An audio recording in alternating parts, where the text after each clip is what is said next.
എന്ത് തെണ്ടി ചെയ്തത്? അറസ്റ്റ് ചെയ്യാൻ എന്ത് തെണ്ടി ചെയ്തതെന്ന്? ഏത് തെണ്ടി?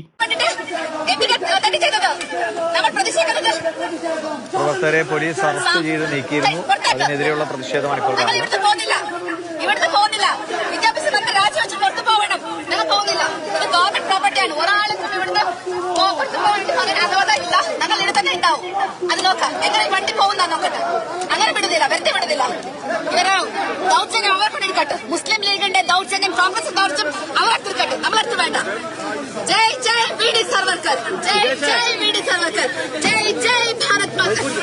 മുഹമ്മദ് ഷഹീദ് വിവരങ്ങൾ അമ്മച്ചി ഒന്ന് മൂത്ത് വരുമായിരുന്നു. അപ്പോഴേക്കും പോലീസുകാർ വണ്ടി എടുത്തുകൊണ്ട് പോയി. എനിക്ക് തോന്നുന്നത് കേരളത്തിൽ BJP-യിൽ വർക്ക് ചെയ്യാൻ വേണ്ടിയിട്ട് ഇവിടുത്തെ മലയാളികളായിട്ടുള്ള ആളുകളൊന്നും കിട്ടാത്ത കാരണം നോർത്ത് ഇന്ത്യയിൽ നിന്ന് ഇവിടുന്ന് ഇറക്കിയിട്ടുള്ള ഒരു പുള്ളിക്കാരിയാന്ന് തോന്നുന്നു. എന്തായാലും പുള്ളിക്കാരത്തെ കുറ്റം പറയരുതല്ലോ, നല്ല ആത്മാർത്ഥയോടെ പണിയെടുക്കുന്നുണ്ട്. ഇവിടെയുള്ള BJP-ക്കാരെക്കാട്ടിലും ബെറ്ററാണ് സംഭവം. ഇപ്പോൾ ഇതാണല്ലോ ട്രെൻഡ്. BJP-യുടെ സംസ്ഥാന പ്രസിഡന്റിനെ നോക്കിക്കഴിഞ്ഞാൽ തന്നെ അറിയാം, മലയാളം അറിയാതിരിക്കുക എന്നുള്ളതാണ് BJP-യുടെ കേരള ഘടകത്തിന്റെ എന്തെങ്കിലും ഒരു സ്ഥാനം കിട്ടാൻ വേണ്ടിയിട്ട് ഏറ്റവും ആദ്യമായിട്ട് വേണ്ടത്. ആ ക്വാളിഫിക്കേഷൻ എന്തായാലും പുള്ളിക്കാരത്തേക്ക് ഉണ്ട്. ഇനിയിപ്പോൾ രീതികളൊക്കെ കണ്ടിട്ട് നമ്മുടെ പ്രസിഡന്റിന്റെ മേലെ വരും കഴിവിന്റെ കാര്യത്തിൽ എന്നാണ് തോന്നുന്നത്. കേരളത്തിലെ ആളുകളെ കൊണ്ട് BJP-ക്ക് വലിയ ഗുണമൊന്നും ഇല്ല എന്നുള്ളത് മനസ്സിലായത് കൊണ്ടായിരിക്കും ഇപ്പൊ നോർത്ത് ഇന്ത്യയിൽ നിന്നൊക്കെ ആൾക്കാരെ ഇറക്കിയിട്ട് അവിടെ കഴിവ് തെളിയിച്ചിട്ടുള്ള ആൾക്കാരൊക്കെയാണ് ഇപ്പൊ ഇവിടെ കളിക്കാൻ വേണ്ടി ഇറക്കുന്നത്. എന്തായാലും കൊള്ളാം, നല്ല ഭാവിയുള്ള ഒരു ചേച്ചിയാണെന്ന് തോന്നുന്നുണ്ട്.